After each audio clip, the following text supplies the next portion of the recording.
This is my Potter's Journal for October 2022.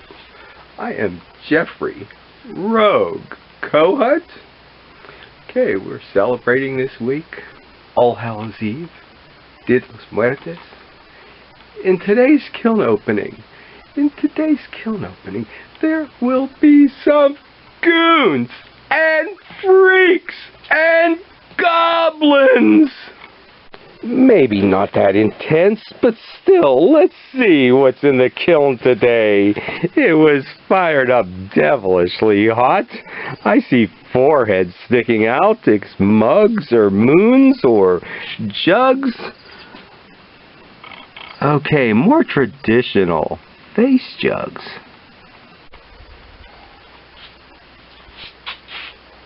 Sometimes called ugly jugs.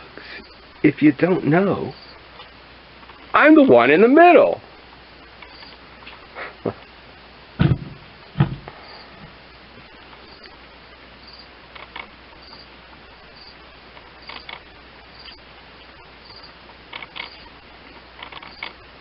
Okay, here I am with my new friends.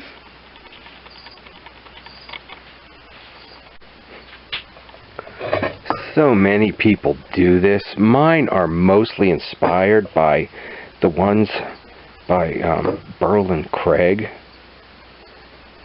And at some point, okay, standard ceramic sea mist, just using it entirely on the piece. First, I can start by saying this is the color people buy over and over again, but then I can say that it is just, when you do it, the whole thing that way, it is just outrageous. And I'm burning my hands on the bottom of these things. They are devilishly hot. Oh, and the one I always like. Why does nobody else like this glaze? Okay, not in the buying world. My artist friends, maybe. Oh, wow. And each batch I do, each one's a little different, but they're more like siblings. It seems like then the real difference is when I compare this batch to the ones made a year ago, to the ones made 2 years before that.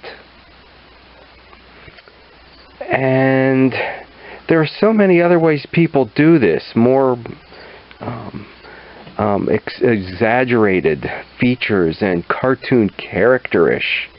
But this is, I do have an inspiration from the Berlin Craig pieces, and it is a conscious effort to go this way. So what's a moon vase? Are these moon jugs? So moon vase, just a vase with no form. And the fire between these, I really should have did the Jeremy Leach thing. And here's a vase of his. I should have made it tall enough to fit between and use the wasted space. But I did have these little shots.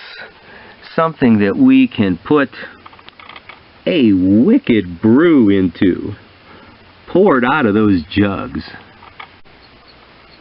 And some here in my signature slipware with the skulls and goons and freaks.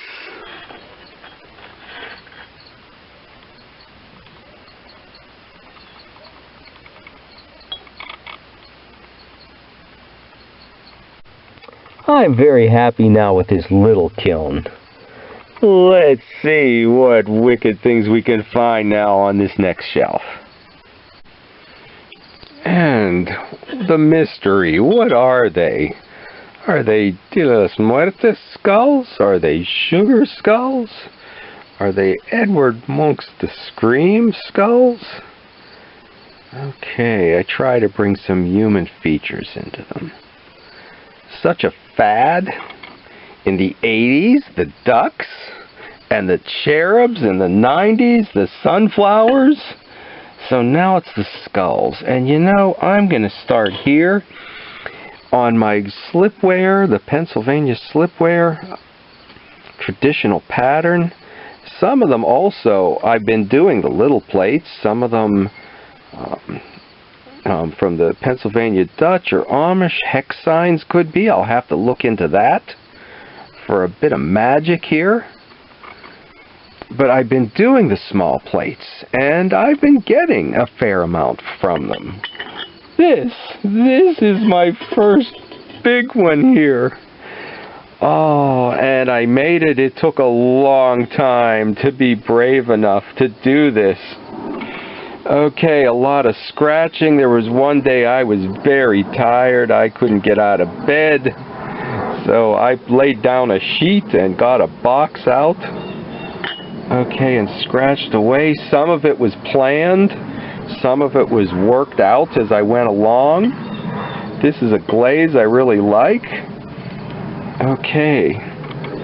This is a first big plate for me. This is a big deal. I don't want to turn it over and see if, yes, the bottom's okay, but everything's fine down there. There we got my stamp. And this is a piece of signature slipware. Okay, good. And we did remember. Because occasionally I forget the signature right there on the front. Okay. I'm not completely happy with the birds, but for a first time, first one, not bad.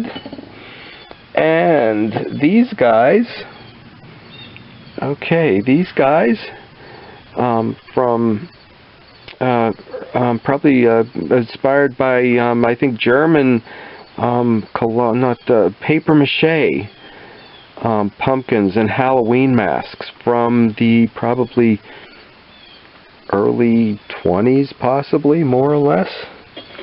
I don't know about the big one. I do like the arrangement of the three around. Okay, they do seem to have a bit more magic to them. So maybe there were more of these, but I didn't want to put them all in this kiln, so maybe I'll sneak an extra here in the end. And here it is, my Potter's Journal, my well-worn book of magic, where we take and find those paper mache pumpkins from the 1910 approximately German and turn them into reality again. Costumes. Deception. This started out as a simple jug, but with the Potter's magic, we've turned it into a pig. Okay, with standard ceramic sea mist.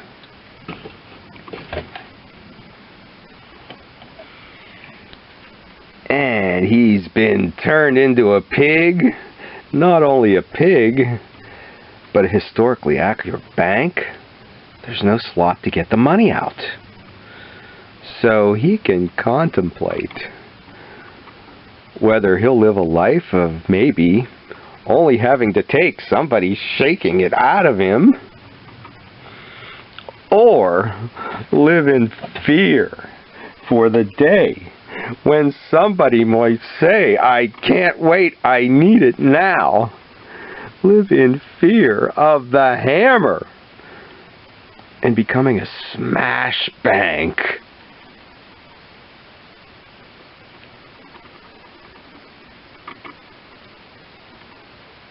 You're dead. Couple flower pots.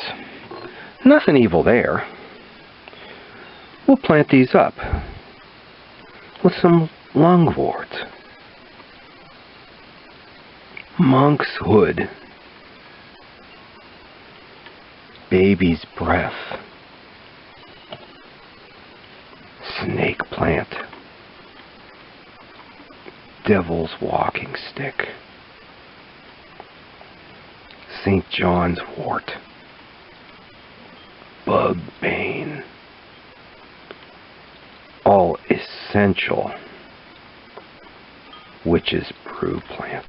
Before we get the last few pots, if you've ever studied the chart for pyometric cones, or looked at the box and noticed it says nothing of temperature on it, you'd know if you've ever fired a kiln, there is a great bit of black magic about it. And look at the witness cone. This firing, it had an evil twist to it.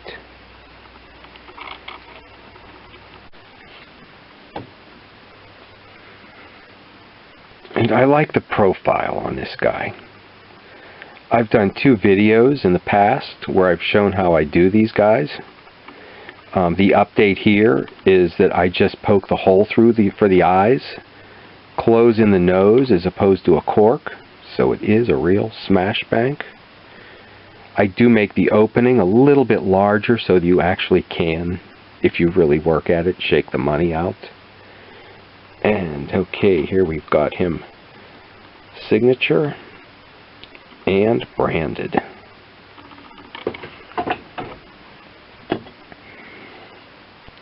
So much simpler design, a bit more streamlined in its making, and I like them better.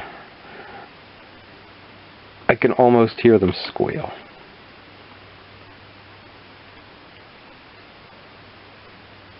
And okay, we will close this out with a few more shots for holding that evil witch's brew.